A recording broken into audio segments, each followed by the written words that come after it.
Hey everyone. This lecture isn't going to be a long one, but it is going to be a very important one. Here, we're going to define what the purpose of a red team is. What value does a red team even provide? And why is this course even important outside of fun technological type things?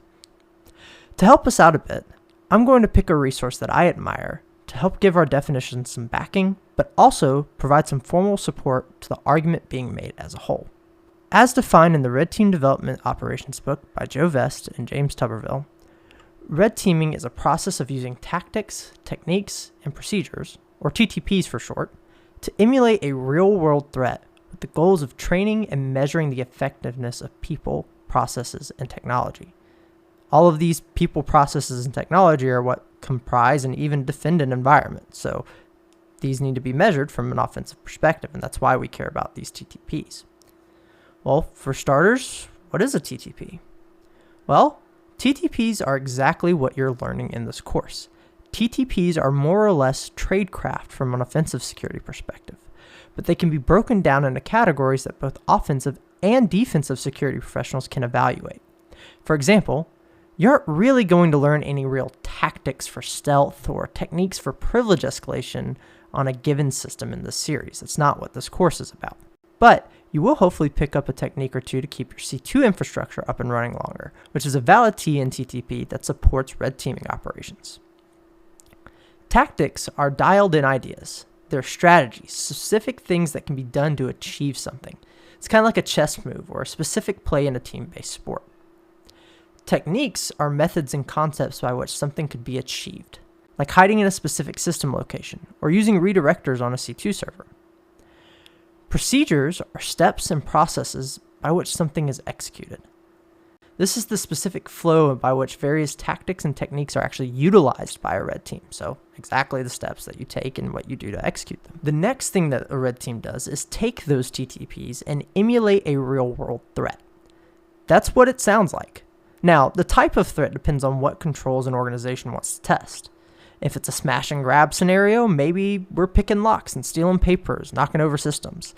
If it's a more specific, detailed scenario to snag a specific credential, maybe we are carefully targeting and isolating marks via social engineering and carefully crafted implants. The common theme here is a goal. Real-world threats are operating on a goal, something they want to achieve or obtain. Even if that goal is just to destroy things, it's still a valid goal. Most organizations may be concerned with specific threats to an environment, such as stealing user data or accessing private intellectual property. So the threats emulated would have a goal to obtain specific aspects of access to that type of information.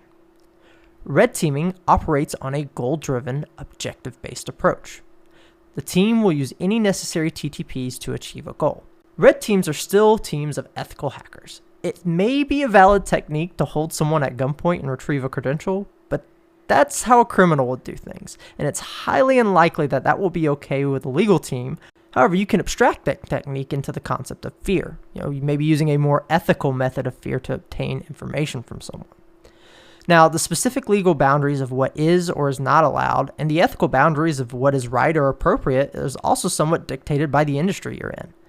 Military red teams are not going to operate under the same ethics and legal boundaries as a red team at a corporate financial firm. They all, however, operate under the same principles of TTPs and goal-oriented operations. The big question is, why is any of this valuable? Why does any of it matter at all? One simple justification that I like to use is one that relates to living at home. For those of us that are fortunate to have a home or some sort of shelter, usually we have doors with locks. Let's say you even install an alarm system in your home as an extra measure. You expect all these controls to work. You expect them to at least deter a criminal, or at worst, let you know so that you can take action to call for authorities or defend yourself in case of an emergency, right? What happens if those controls don't work? What if your locks leave screws exposed externally and you didn't notice? What if the wiring in your alarm system isn't configured correctly to call for emergency services on its own? What if the alarm doesn't even work at all? What if a criminal finds out that stuff first and makes quick work of stealing from your home, or worse? Wouldn't you have liked to test out your security controls at some point before a criminal came in and found out that they were all going to fail?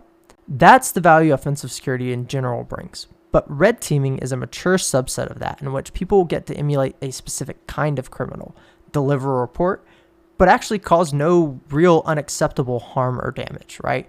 Any damage or stuff caused is per the engagement rules. It's what they wanted to occur. And then even after that, if you're able to break controls or break rules, the red team sits with you and helps you fix those controls. This way, those specific things don't happen again by somebody who actually wants to cause harm.